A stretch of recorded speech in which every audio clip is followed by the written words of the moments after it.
Ever wondered where journalism in India began or who introduced the first newspaper in this diverse land? The story takes us back to the 18th century, in the heart of British India, Calcutta.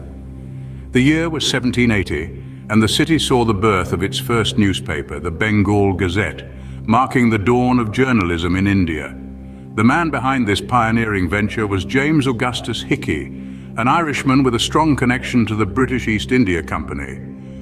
Hickey, who had previously worked for the company, launched the Bengal Gazette on January 29, 1780, with a firm resolve to air his grievances against the company and create a platform for political and commercial discussions. The Bengal Gazette, an independent venture, served as a medium for Hickey to express his viewpoints and criticisms, primarily directed towards the administration of the East India Company. Through its pages, Hickey aimed to engage in political discourse and shed light on various issues pertinent to the socio-political landscape of colonial India. Hickey's intent was not just to criticize, but also to inform. The Bengal Gazette addressed a broad spectrum of issues, from governance and administration to social concerns and international affairs.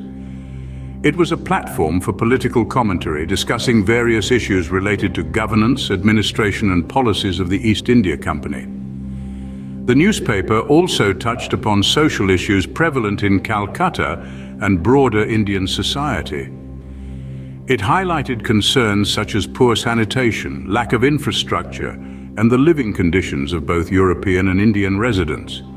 The Bengal Gazette was more than just a newspaper. It was the voice of a nascent nation under colonial rule, a voice that dared to question the authorities, and a voice that sought to inform and engage its readers. It was a beacon of journalism in a time when freedom of press was a distant dream. Thus, the stage was set for a new era in India with the birth of its first newspaper, the Bengal Gazette. The Bengal Gazette was not just a newspaper, but a medium for Hickey to express his views and criticisms.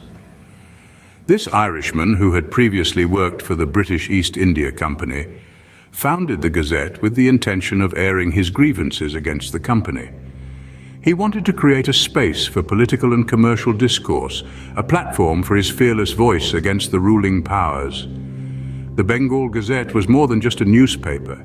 It was an independent venture, a tool in Hickey's hands to voice his viewpoints and criticisms. His primary target was the administration of the East India Company, the very organization he had once been a part of. He aimed to engage in political discourse and shed light on issues that were relevant to the socio-political landscape of colonial India. The content of the Bengal Gazette was as diverse as it was bold. It provided a platform for political commentary, discussing various issues related to governance, administration, and policies of the East India Company.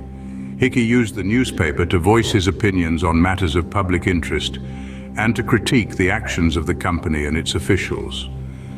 But it wasn't all politics. The newspaper also addressed social issues prevalent in Calcutta and broader Indian society. It highlighted concerns such as poor sanitation, lack of infrastructure, and the living conditions of both European and Indian residents. The Bengal Gazette also brought in international news. It included extracts from debates in the British Parliament, providing its readership with updates on events and discussions from the homeland. This was particularly relevant for the European community living in India, who sought news from Britain. The newspaper featured regular columns such as the Poets' Corner, where local poets could showcase their work, and a women's column discussing fashion and societal norms. The Gazette also catered to the commercial interests of the European and Indian communities in Calcutta, providing information relevant to traders, merchants, and businessmen.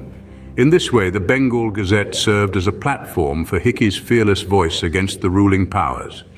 It was a bold venture that dared to criticize the powers that be, and in doing so laid the foundation for the freedom of press we enjoy today. From political commentary to social issues, the Bengal Gazette covered all aspects of life in colonial India. James Augustus Hickey, the spirited Irishman at the helm, used the pages of the Gazette as a platform to engage in political discourse, critique the administration of the East India Company, and shed light on various societal concerns. The Bengal Gazette was known for its sharp political commentary. Hickey didn't shy away from discussing matters of governance, administration, and the policies of the East India Company. The newspaper served as his soapbox, where he voiced opinions on public interest matters and critiqued the actions of the company and its officials. The Gazette also addressed social issues prevalent in Calcutta and the broader Indian society. Hickey highlighted concerns such as poor sanitation, lack of infrastructure, and the living conditions of both European and Indian residents. These pieces often stirred up conversations and debates among the readership. But the Bengal Gazette wasn't all politics and societal concerns. It also featured international news, including extracts from debates in the British Parliament. This was particularly relevant for the European community living in India, who sought updates from their homeland. Among the regular columns were the Poets' Corner, where local poets could showcase their work, and a women's column discussing fashion and societal norms. These columns, while reflecting Hickey's views on gender roles, added a dash of culture and entertainment to the Gazette's pages. Commercial news also had a place in the Bengal Gazette. It included information relevant to traders, merchants, and businessmen, such as market prices, trade routes, and business opportunities. This section catered to the commercial interests of the European and Indian communities in Calcutta. The Gazette also featured literary content, including poetry and prose, contributed by local and aspiring writers. This gave a platform for artistic expression, adding another layer of richness to the newspaper's content. The Bengal Gazette was a comprehensive newspaper providing a wide range of information to its readers, but its legacy was far greater than just news and views. It was the voice of a man who dared to challenge the powerful, the voice of the first newspaper in India, and a precursor to the vibrant Indian press we see today. Hickey was not one to hold back his opinions, especially when it came to criticizing the East India Company. True to his rebellious nature, he often used the Bengal Gazette as a platform to express his grievances against the company's administration. One of the most significant issues Hickey took to task was the poor sanitation in Calcutta. He drew attention to the lack of proper waste management and sewage systems, painting a grim picture of the city's unsanitary conditions. Hickey's words illustrated the stench of the streets and the prevalence of disease, laying the blame squarely at the feet of the East India Company for their neglect and mismanagement. The state of infrastructure was another sore point for Hickey. He criticized the inadequate maintenance of roads, which not only contributed to the city's unsanitary conditions, but also hindered transportation and communication. He argued that the company's apathy towards these issues was a significant impediment to the city's progress. Hickey also shone a spotlight on the dire living conditions of the poor Indians in Calcutta. He highlighted their housing situation, with families crammed into small huts with thatched roofs. These roofs, made from grass sourced from the Hooghly River, were a fire hazard. Hickey pointed out the risk these conditions posed to the lives of the city's most vulnerable residents, accusing the East India Company of turning a blind eye to their plight. His criticisms went beyond just physical conditions.